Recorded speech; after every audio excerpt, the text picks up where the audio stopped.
ଆଜ୍ଞା ଆପଣ କେବେ ଆପ୍ଲାଏ କରିଥିଲେ ଜାଣିପାରିବି କି ଆଜ୍ଞା? ସେପ୍ଟେମ୍ବର 10 ରେ ଆପ୍ଲାଏ କରିଥିଲୁ। ଆପଣଙ୍କର ଆଧାର କାର୍ଡ ସହିତ ମୋବାଇଲ ନମ୍ବର ଲିଙ୍କ ଅଛି? ହଁ ଆଧାର କାର୍ଡ ସହିତ ତ ମୋବାଇଲ ନମ୍ବର ଲିଙ୍କ ଅଛି। ଆଜ୍ଞା ଠିକ ଅଛି ଆଜ୍ଞା ଆପଣଙ୍କର ବ୍ୟାଙ୍କ ପାସବୁକ୍ ସହିତ ଆଧାର ସେଡିଂ ଅଛି? ହଁ ବ୍ୟାଙ୍କ ପାସବୁକ୍ ସହିତ ବି ଆଧାର ସେଟିଂ ଅଛି। ଠିକ ଅଛି ଆଜ୍ଞା ଆପଣଙ୍କ ବ୍ୟାଙ୍କ ଆକାଉଣ୍ଟ ସହିତ ଡିବିଟି ଆକ୍ଟିଭ ଅଛି?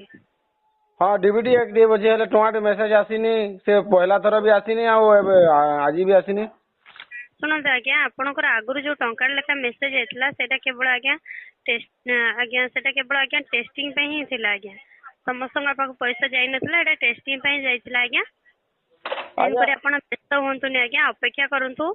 ଏବେ ବି ଆପଣଙ୍କର ଡକୁମେଣ୍ଟ ଭେରିଫିକେସନ ଚାଲିଛି ଆଜ୍ଞା। ମାନେ ଯେହେତୁ ଷ୍ଟେପ ବାଇ ଷ୍ଟେପ ଭେରିଫିକେସନ ହଉଛି ସେ ଅନୁସାରେ ଷ୍ଟେପ ବାଇ ଷ୍ଟେପ ବି ପଇସା ମିଳୁଛି। ଠିକ ଅଛି ବ୍ୟସ୍ତ ହୁଅନ୍ତୁନି ଅପେକ୍ଷା କରନ୍ତୁ।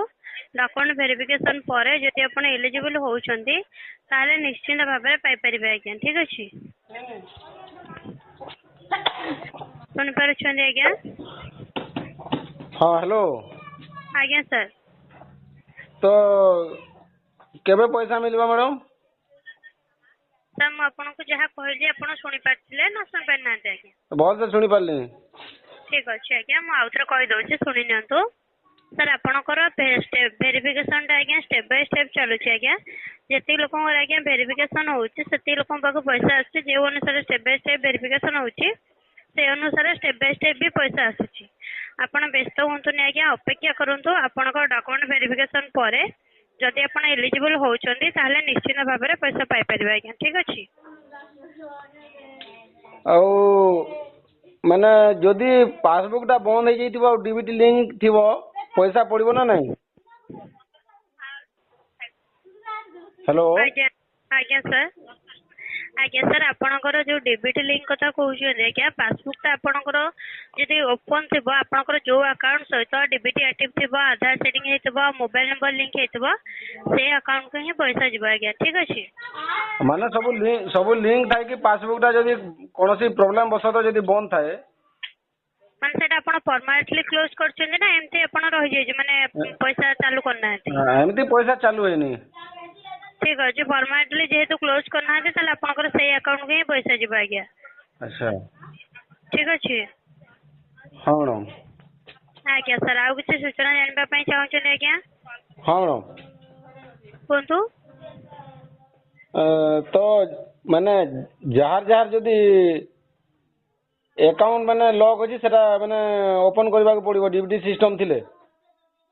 ଆଜ୍ଞା ଯଦି ଆପଣଙ୍କର ଆକାଉଣ୍ଟ ଟା ଲକ୍ ଅଛି ମାନେ ପରମାନେଣ୍ଟଲି ଯେହେତୁ ଆପଣ କ୍ଲୋଜ କରିନାହାନ୍ତି ଆପଣଙ୍କର ପଇସା ଟା ଆଜ୍ଞା ସେଇ ଆକାଉଣ୍ଟ କୁ ହିଁ ଯିବ ଯୋଉ ଆକାଉଣ୍ଟ ସହିତ ଡିବିଟି ଆକ୍ଟିଭ ଥିବ ଆଧାର ସେଟିଂ ହେଇଥିବ ମୋବାଇଲ ନମ୍ବର ଲିଙ୍କ ହେଇଥିବ ସେଇ ଆକାଉଣ୍ଟ କୁ ହିଁ ପଇସା ଯିବ ଆଜ୍ଞା ଠିକ ଅଛି।